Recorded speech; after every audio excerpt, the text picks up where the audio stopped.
Soy Fernando Díaz Villanueva. Hoy es 23 de octubre de 2018 y esto es La Contracrónica.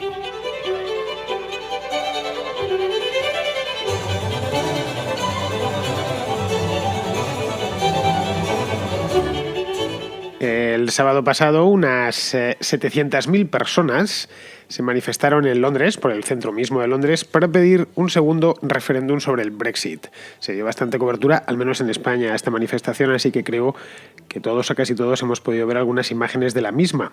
Sabíamos que buena parte de la sociedad británica, porque a fin de cuentas han pasado ya bastante tiempo y nos ha dado tiempo a leer, ver imágenes y demás de todo lo que está sucediendo en el Reino Unido a cuenta del Brexit, pues sabíamos que buena parte de los ingleses, o de los británicos, mejor dicho, están en contra de salir de la Unión Europea. En el referéndum vimos que eran la mitad, pues bien, esa mitad permanece. E incluso podría llegar a decirse que ha crecido un poco. Lo que no habían hecho hasta ahora, esta mitad de los británicos, era mostrarlo de una manera tan masiva.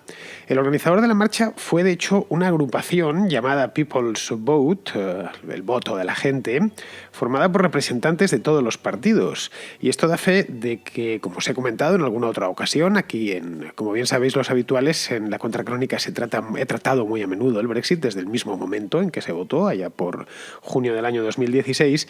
Y os comentaba hace no mucho, creo que fue hace cosa un par de semanas, que una de las maneras de tratar de entenderlo al menos era ver antes o entender antes que el Brexit había atravesado la sociedad británica. Es decir, que no era una opción de una región concreta o de una ideología concreta, que había británicos a favor o en contra del Brexit prácticamente en todos los partidos políticos, en todas las regiones, en todas las clases sociales, que era una cosa muy, muy transversal. Es decir, que ha partido completamente, además, el país en dos.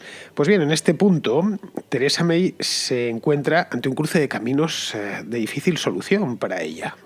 Es más, yo personalmente creo que cualquiera de los dos caminos que tome, y realmente nada más tiene dos, le va a pasar factura. Este miércoles, es decir, mañana, estamos a martes, mañana mismo tendrá que comparecer ante su propio grupo parlamentario, el grupo conservador, para exponer su plan de desconexión. Pero no lo tiene nada fácil, de hecho lo tiene bastante difícil. Las voces dentro de su propio partido, las voces en su contra, quiero decir, son cada vez más numerosas, están todos ya con el cuchillo y la navaja preparada para clavársela en cuanto se dé la vuelta, y lo harán porque los diputados británicos con esto asesinaron, políticamente hablando, a Margaret Thatcher hace ya 30 años, pues que no harán con esta, que está bastante lejos de ser Margaret Thatcher.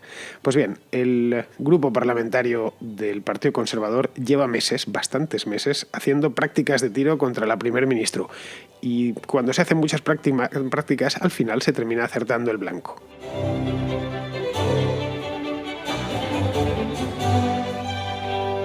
La pregunta que muchos británicos se hacen de un tiempo a esta parte, me consta que muchos de vosotros estáis en el Reino Unido y lo estaréis viendo. De hecho, la campaña, o mejor dicho, la manifestación del otro día, los que están en contra de salir de la Unión Europea, el lema y los carteles que llevaban en la manifestación, los que colgaron por las paredes, decía algo así como: ¿merece la pena? El Brexit, ¿merece la pena? Bien, pues muchos no tienen claro, 2 años y medio después del referéndum, 6 meses antes de que la salida se oficialice, que será el día 29 de marzo, pues no tienen muy claro si merece la pena seguir adelante. En este punto de confusión absoluta. Si preguntamos a la economía, ya que no podemos preguntar a los británicos porque no hay un referéndum convocado, vamos a preguntar a los hechos, que siempre ayudan bastante. Si preguntamos a la economía, la respuesta es clara, o por lo menos a la vista de los hechos. La respuesta es que no merece la pena, al menos en el corto plazo. Salió el otro día una encuesta de la patronal británica, que se llama CBI, es la patronal industrial, tiene un montón de afiliados, son 200.000, una cosa así. Pues le hicieron una encuesta la propia patronal a sus asociados, y el 80% dijo que habían percibido o habían sufrido directamente una falta de inversión desde que empezaron las negociaciones del Brexit, es decir, desde la segunda mitad del año 2016, y que eso podía ir incluso a peor si el Brexit se terminaba oficializando, si el día 29 se sale por supuesto sin acuerdo. Eso tenemos el dato ahí, es de hace muy poco, creo que es de la semana pasada, si mal no recuerdo, que cuando se hizo pública esta encuesta realizada a lo largo del último mes. Eso por un lado. Luego tenemos también hechos contantes y sonantes, no opiniones. Los grandes bancos de la City londinense, que no es cualquier cosa, estamos hablando del 30% del PIB británico, pues tiene ya bastante avanzados sus planes de contingencia. Estamos hablando de bancos grandísimos de talla global, el HSBC, Goldman Sachs, UBS, JP Morgan, es decir, las principales firmas de la City que generan mucho empleo, muy bien remunerado y que son en buena parte responsables de que el Reino Unido, desde luego desde que Londres sea Londres, sin ninguna duda, pero también de que el Reino Unido sea el Reino Unido y hoy por hoy sea la segunda economía de la Unión Europea, que es después de Alemania. La economía británica es más grande que la francesa y más grande que la italiana. Bueno, pues en buena medida es gracias precisamente a la City. Esto hemos visto que algunas firmas, no de nivel tan grande, pero más pequeñas, compañías de seguro ya se han movido, algunos bancos incluso, delegaciones enteras, departamentos se han movido a otras ciudades, como puede ser Frankfurt, como puede ser París, Milán o incluso Madrid. Han venido, que yo sepa hasta ahora, un par de entidades o han anunciado que van a venir, algunas se están incluso instalando. Pues bien, esto supone traslado de personal y estos mismos bancos han advertido ya que el volumen de negocio que tienen dentro del Reino Unido disminuirá sensiblemente. Esto, de nuevo, son hechos contantes y sonantes. Es decir, que a largo plazo, si el Reino Unido sale de la UE, podría llegar a ser bueno, pero no a corto plazo. Y esto los británicos más o menos lo están descontando ahora. Digo que a largo plazo podría ser bueno, esto lo he comentado más de una ocasión aquí en La Contra, porque si sale en buenos términos, sabe negociar bien los términos y no sale de manera contenciosa y mal encarada, y después de eso se adapta, consigue adaptarse, convertirse en un imán para las inversiones, es decir, en algo parecido a un paraíso fiscal. Sería un paraíso fiscal gigante, pero bueno, no hay un paraíso fiscal del tamaño del Reino Unido, sería el primero. Y sería por lo demás una gran noticia, ¿para qué engañarnos? Pero bueno, en el caso de que consiguiese llegar a eso, salir en buenos términos y llegar a eso, ojo, es el deseo de muchos británicos, pero otros británicos desean lo contrario. No olvidemos que a veces tendemos a pensar que todos los ingleses son una especie de tipos que están encantados con los bajos impuestos y con la poca regulación, y no hay nada parecido a eso. Acordaos de Jeremy Corbyn y la campaña electoral de hace año y pico, la cantidad de tonterías que le salían por su boca. Es decir, que tienen los mismos patanes políticos que tenemos en cualquier otra parte del mundo. De ahí que, en el caso de que salgan incluso saliendo bien, podría ser que ese sueño no se termine materializando. Pero bueno, en el caso de que saliesen así, podría ser a largo plazo algo bueno para el Reino Unido. Pero claro, los seres humanos no solemos pensar a largo plazo. Ni los británicos, ni los españoles, ni los argentinos, ni los mexicanos, ni los colombianos. Nadie, ningún ser humano, vamos, ni los pigmeos del Congo tampoco piensan a largo plazo o tienden a pensar a largo plazo.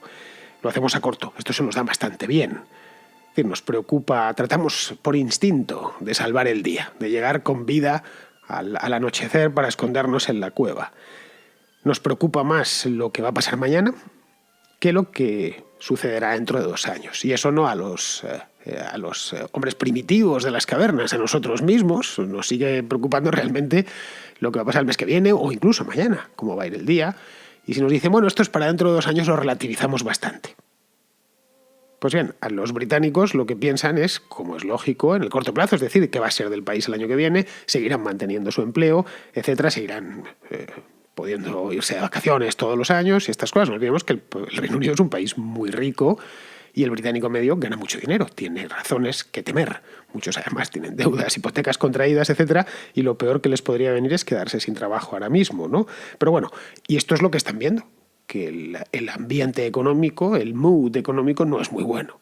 Las empresas se van, no llegan nuevas, las inversiones pues son en muchos casos con cuentagotas porque la incertidumbre es muy mala para la economía y en general para el dinero. Pues bien, esta economía, que ahora preocupa tanto a los británicos, fue curiosamente una de las bazas que utilizaron los partidarios del Brexit allá por la campaña del referéndum, acordaos. Esto fue el mes de mayo y junio de 2016. La Contra ya existía y hice, de hecho, un par de programas sobre esta historia, y uno de sus temas era el tema económico. Somos más pobres de lo que deberíamos ser porque estamos dentro de la Unión Europea. Supieron, en cierto modo, los Brexiteers supieron transformar el resentimiento hacia las regulaciones de la Unión Europea, que yo creo que buena parte de los europeos estamos resentidos contra ellas, con razón la mayor parte de las veces, supieron transformar ese resentimiento, convertirlo en votos el día del referéndum. Simplemente, pues estoy hasta las narices de esta gente, entonces lo mejor es que nos salgamos y que podamos ponernos por nuestra cuenta porque realmente la Unión Europea es una carga para nosotros. Eso es lo que pensó mucho británico. En el momento en que nos quitemos esta carga, este fardo que llevamos encima, esto saldrá disparado como un cohete. Algo similar, por cierto, hicieron con la inmigración.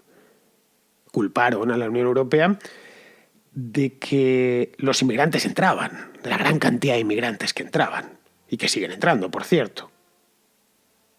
Sin advertir que la causa de que haya inmigración, mucha, por cierto, en el Reino Unido, no es de la Unión Europea. El culpable no es la Unión Europea ni Bruselas.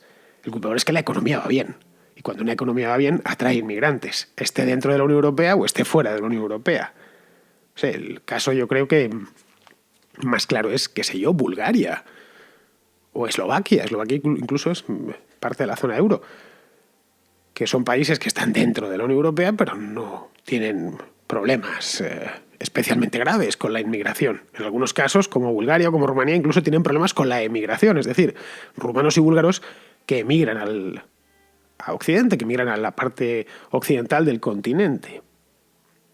Luego estos brexiteers, es decir, estos partidarios del Brexit, de la salida de la Unión Europea, se aprovecharon también de algo que ya estaba en la mentalidad británica, que es ese temor hacia un superestado europeo, la gran pesadilla de Margaret Thatcher, manejado desde París y desde Berlín, en el que los británicos quedaban preteridos a un lado y que tanto franceses como alemanes pues harían de su capa un sallo y harían con ella lo que les diese la gana.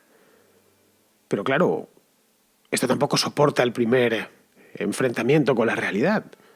No hay tal cosa. Es decir, no hay un manejo a discreción de franceses y alemanes, o mejor dicho, de políticos franceses y políticos alemanes de toda la Unión Europea. Ya les gustaría, pero hoy por hoy no se ha verificado del todo. Caray, ahí tenemos a los italianos, que siguen haciendo lo que les dé la gana. Lo veíamos aquí en la Contra hace 2 semanas, con Salvini presentando en Bruselas los presupuestos que le habían salido del pie. Pasa lo mismo con los griegos, o ahora con nuestro propio gobierno, que va a terminar chocando, sí o sí, con la Comisión Europea. Eso en el plano económico. Luego en el político, pues ahí tenemos a los húngaros, a Viktor Orbán, por ejemplo, que les hace un corte de mangas los días pares y también los impares. Pues bien, esto mismo lo habían denunciado y como esto venían además desde hacía tiempo, desde tiempos de Thatcher estoy hablando, los años 80, pues era algo que había terminado calando mucho en la mentalidad británica y que terminó en buena medida rompiendo el día del referéndum.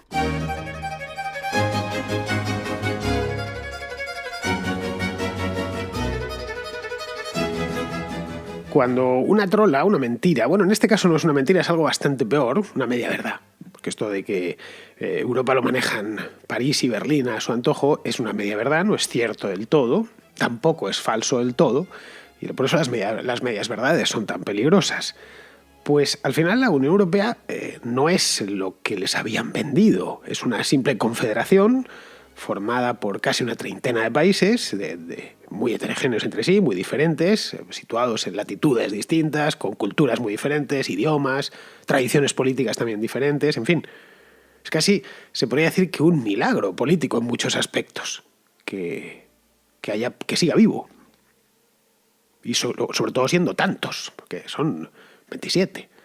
Esto cuando la Unión Europea en los años 80, que eran 12, que todos los escolares nos sabíamos los 12 países de la Unión Europea y pensábamos, bueno, acá una estrellita por cada país, pero eso se rompió a partir de los 90, cuando empezaron las ampliaciones, primero Austria, que sí Finlandia, luego ya empezaron por el este, y poner de acuerdo a todo el mundo es poco menos que imposible. Y es poco menos que imposible porque el peso de lo nacional es muy, muy grande, muy importante. De hecho, no así ha llegado ni siquiera a forjar una opinión pública europea, en sentido estricto. Hay temas que preocupan más o menos a todos, los últimos años ha sido la inmigración, pero que tampoco afecta a todos por igual, lo que os decía. La inmigración se habla mucho, pues en España, por ejemplo, en Italia, en el Reino Unido, en Alemania, pero en otros lugares no tanto. En Letonia casi nadie habla de ello, y es un país de la Unión Europea y de la zona euro, o en Estonia. Y como esto, pues otros muchos temas. Sobre esto tiene influencia tanto Alemania como Francia, sí, bastante, son los países más grandes, pero es mucho menor de la que, qué sé yo, Washington pueda tener sobre cualquier gobierno centroamericano, que tienen muchísima, con los que además no les une ningún tipo de acuerdo preferencial, la relación bilateral pura y dura. Pues bien, todo esto se sabía durante la campaña. No era nada nuevo. E incluso se advirtió, me parece muy bien que hay motivos para separarse o para salirse de la Unión Europea, pero los habéis deformado tanto que al final aquello pues parece un revuelto de huevos. No hay nada a lo que uno se pueda agarrar y todo lo que puede venir será malo. Es decir, adquirió tintes muy emocionales y cuando se vota con el corazón y no con la cabeza, pues terminan sucediendo estas desgracias. Es inevitable. En aquel momento algunos intentaron apelar a la razón. Es antes de meteros en más líos, buscad un buen acuerdo. Ya lo habían conseguido, pero uno mejor todavía, seguid insistiendo. Se sabía también que más allá del artículo 50, que una vez invocado el artículo 50, más allá, lo único que habitaban eran dragones. Que no había mapas porque ese viaje simplemente no se había previsto. Pues la Unión Europea siempre se entra, pero nadie en su sano juicio va a querer salir de aquí. De hecho, Theresa May lleva más de 2 años tratando de levantar el primer portulano, pero claro, no es buena cartógrafa, eso por un lado.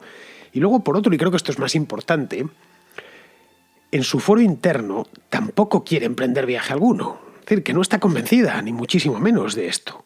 Es porque no le ha quedado más remedio, no le está quedando más remedio. Así las cosas, y con un semestre mísero por delante, que es lo que le queda, antes de que se consume la salida, pues tiene todas las opciones abiertas, pero es que todas son malas. Todas las opciones posibles, no se ha cerrado todavía ninguna.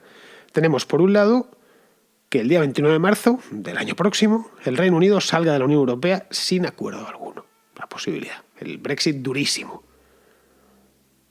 Es un cortar amarras por las buenas y, bueno, pues que el Reino Unido se haga alta mar sin demasiadas provisiones y sin saber cuál va a ser su próximo puerto de recalada.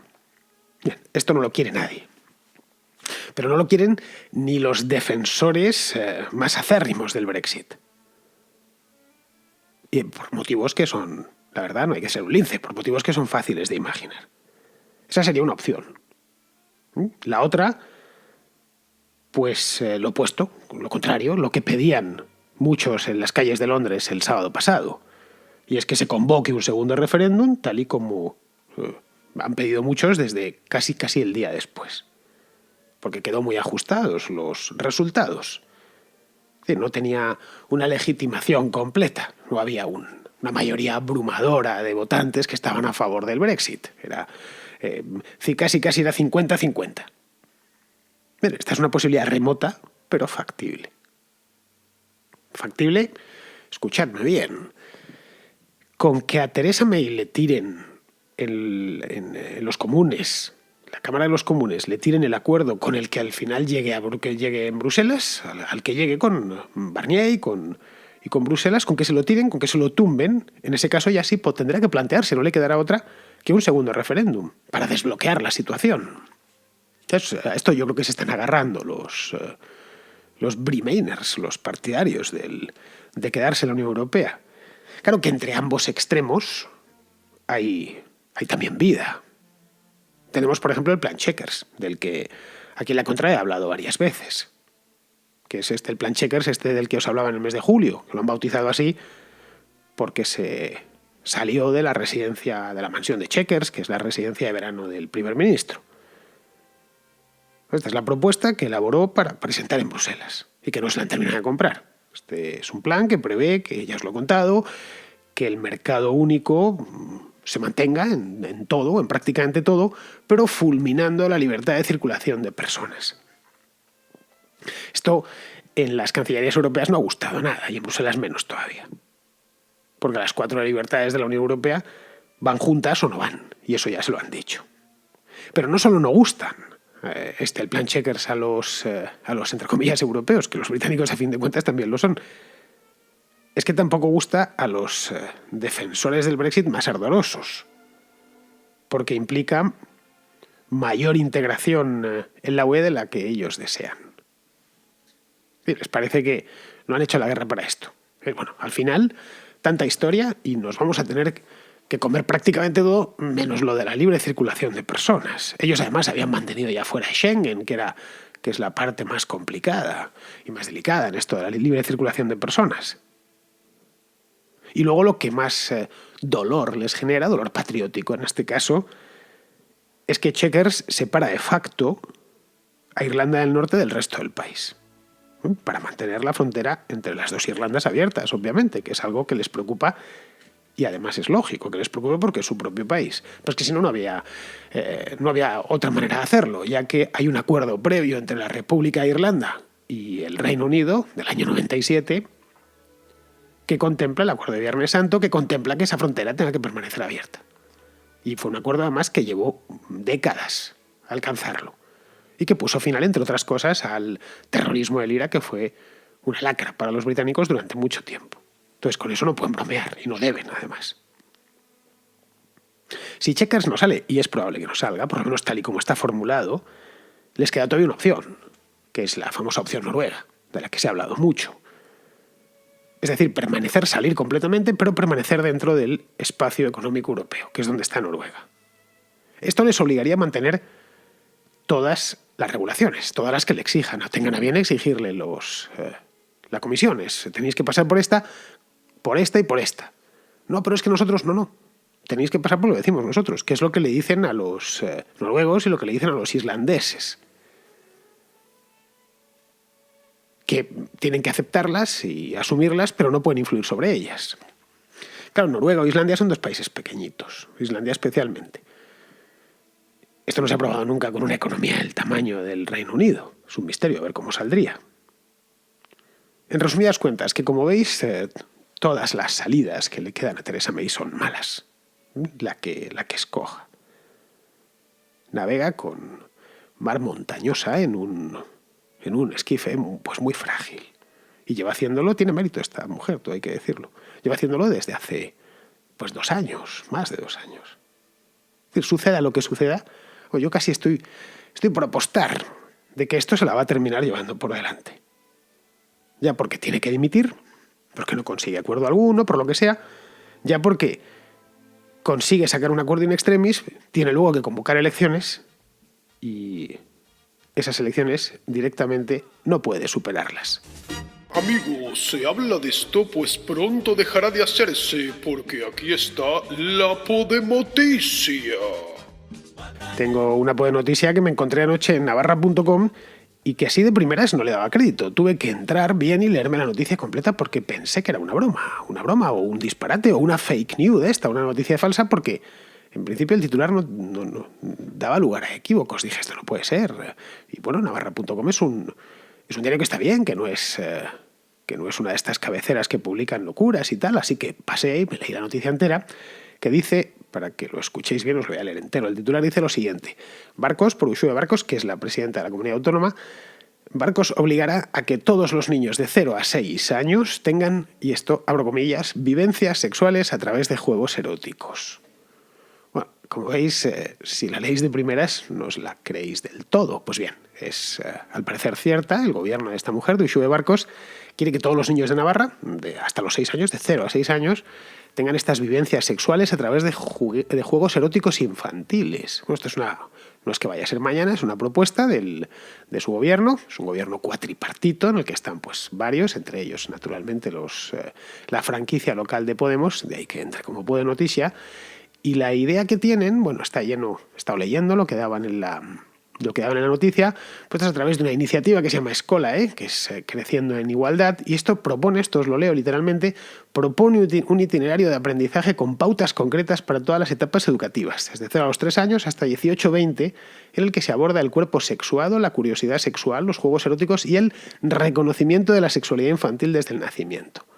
Bueno, esto tiene luego su parte de género, que es su perspectiva de género, que es, que mantiene que la sociedad es profundamente sexista y machista que el heteropatriarcado somete a la mujer y se presenta como algo propio del mundo burgués y del capitalismo. En fin, luego sigue con muchas más tonterías, tipo el amor romántico es una reconstrucción burguesa idealizada que favorece comportamientos abusivos. Esto está todo en el programa, ¿no? Hay muchas cosas más de todas de este estilo. Hay que mostrar como violencia la dejación de nuestras funciones en las tareas domésticas. Un niño 1 año, pero bueno. La cosa es que esto es lo que habla también de la masculinidad hegemónica, la construcción del amor romántico. Bueno, bien. Bueno, como vemos, es una empanada, es para leérsela entera, de todas las tonterías de esta gente, que si el heteropatriarcado, que si el amor romántico, que si la masculinidad hegemónica, que sí que son todas muy graciosas, la verdad.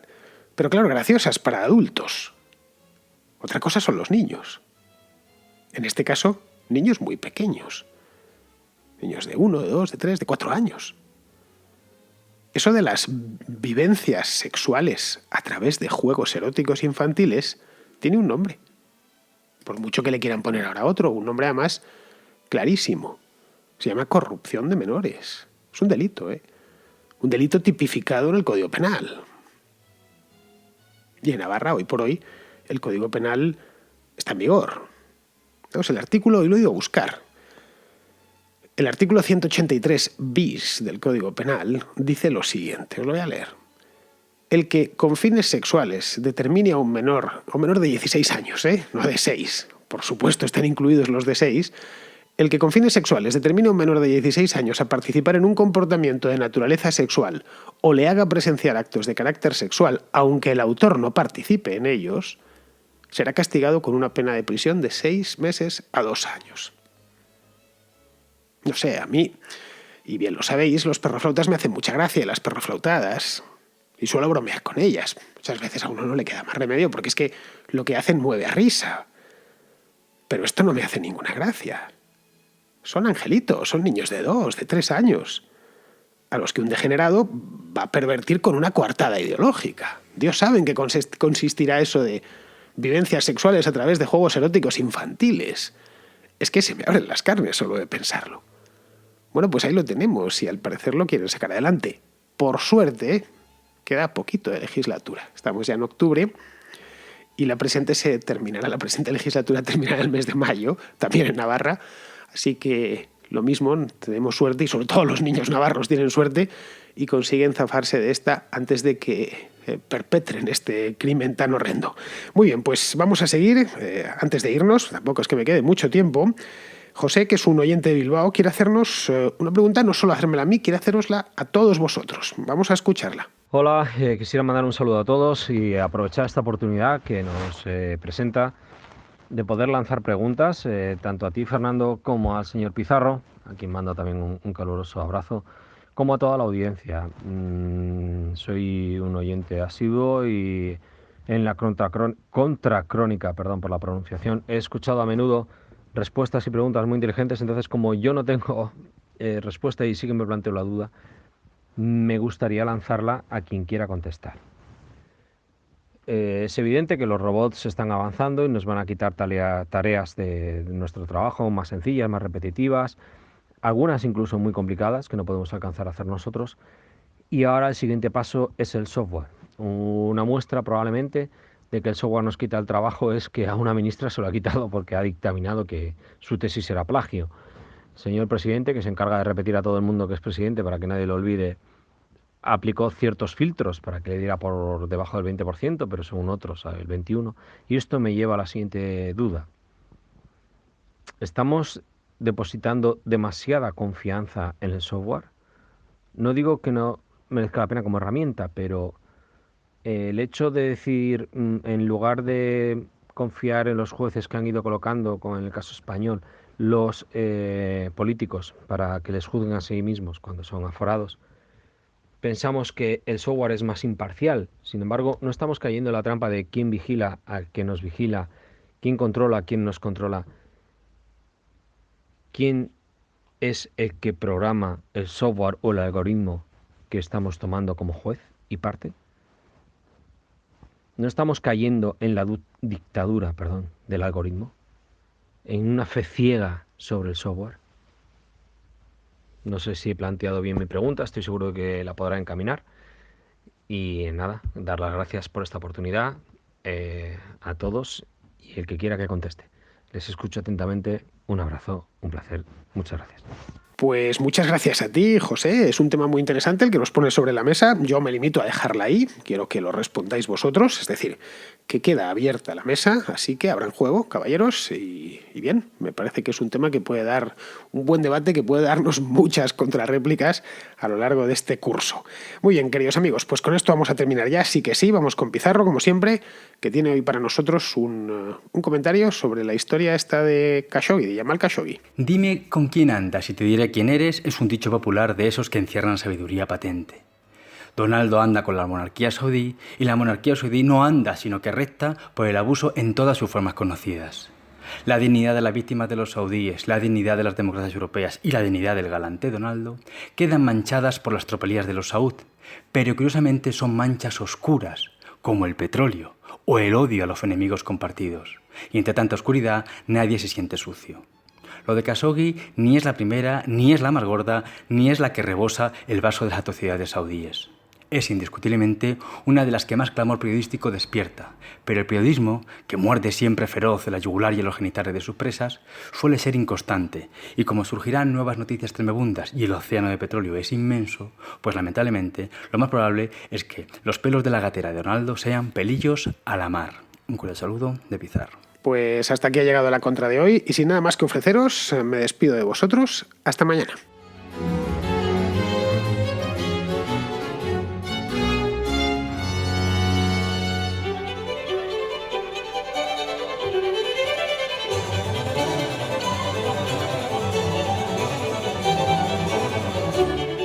La Contracrónica y la Contrahistoria son dos programas de radio independiente que existen gracias a sus oyentes. Si te gustan, puedes patrocinarlos. Lo puedes hacer de dos maneras, a través de patreon.com/Díaz Villanueva o instalando la aplicación de iVoox en tu teléfono y pulsando la tecla Apoyar. Solo por ser patrono podrás escuchar El Contrapunto, un programa musical distinto a todos los demás. Pero, sobre todo, hazte patrón para que la Contracrónica y la Contrahistoria se sigan emitiendo por los siglos de los siglos. Amén.